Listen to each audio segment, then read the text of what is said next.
So, Dr. Swati, all the three authors also are interested in knowing how our speakers today have decoded some of the very important principles and how they have put it in practice. So, should we go ahead and get start with Mr. Vivek Hattangadi? Sure, sure, Gauri ma'am.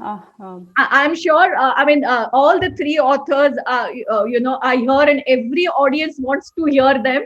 But they also told us that they want to hear how they have decoded our speakers have decoded H2H marketing. So we can hear from them and then open it for discussion.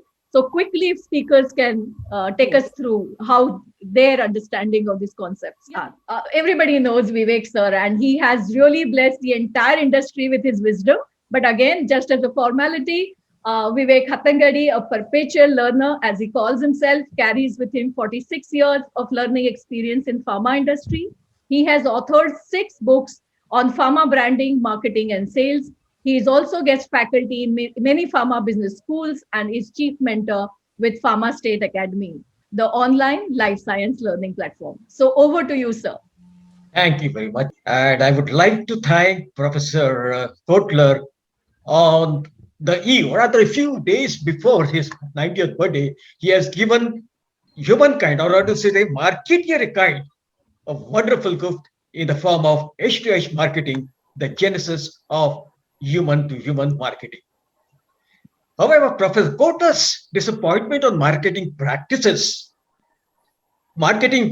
says differs greatly from the normative construct. And I'm going to relate it to the pharma industry, particularly in South and Southeast Asia. Pharmaceutical marketing is not really aligned with the good marketing practices. And that is what Professor Kotler says in his book. Marketers follow those practices that reap positive results only for one party at the expense of the other, maybe for the pharma company itself, or maybe the SCPs or the doctors, but is very, very, very rarely for the patient. And what I have learned from this book, H2H Marketing, we should first look at the patient, what the patient requires, and we should start from the end. What is going to be the outcome of the treatment? And that is where H2H marketing should start with. When the patients are losing out and the pharma or the doctor wins, the gains are short lived. The pharma can achieve short term profits until other competitors arrive. Our government regulations become necessary. And I have a few examples here. In the Indian pharmaceutical industry, for example, azithromycin is one of the most commonly used antibiotics here. Till the year 2021, physicians' desk reference says that the dose of azithromycin is 1 tablet once a day for 3 days. But this drug somehow marketers felt has reached a stage of maturity and they wanted to increase the revenues. So they introduced this in strips of 5s. Most of the disease, the dose still continues to be 1 tablet 3 times a day. What happens to those 2 tablets? It's a sheer waste of money, sheer waste of national resources.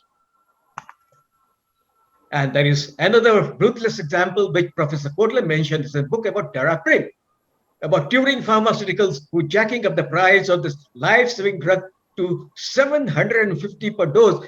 When you talk about the Indian context, it is around 56,000 rupees per dose. Straight away from $1,350 to 750 per dose. Another ruthless example.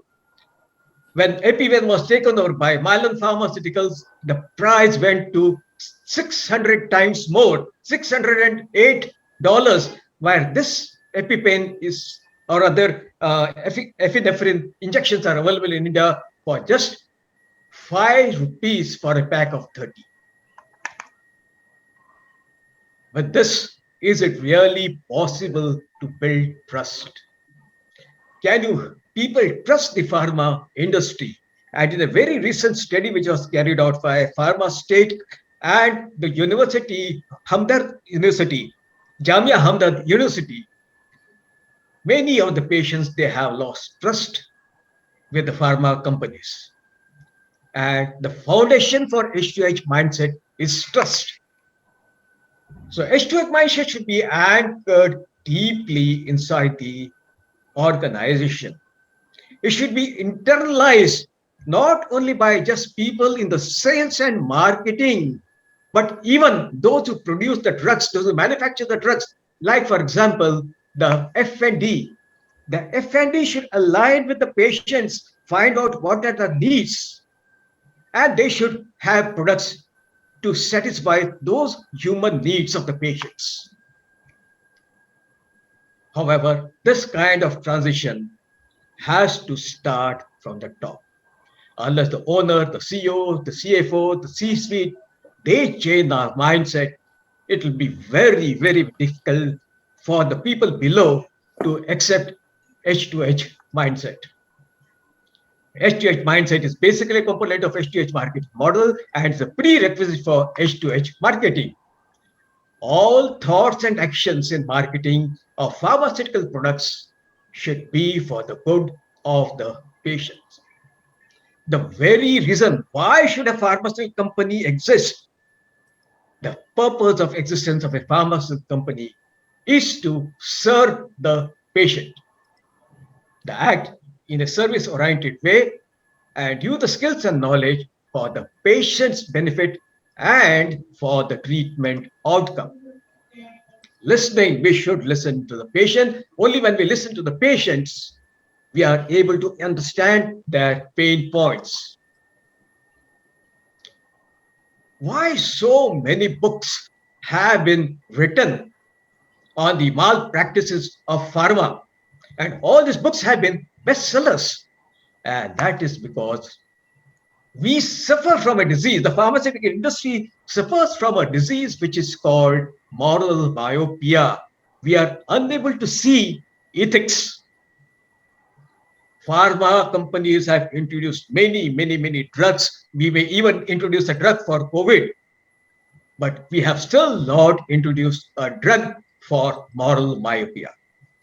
However, it is Professor Philip Kotler and his co-authors who have discovered a treatment for moral myopia in the form of the book H2H Marketing, the Genesis of Human to Human Marketing. The prescription for this moral myopia, reading the book. The dose, once a month till everyone internalizes it, and a booster dose every year on the 31st of December when you make your New Year's resolutions, because New Year resolutions, they last only till the New Year weekend. Yeah. The CMO must create the highest benefits for the patient, the doctor, and the pharma company. H2H mindset is for good pharma citizenship. That's all what I want to say. Thank you very much.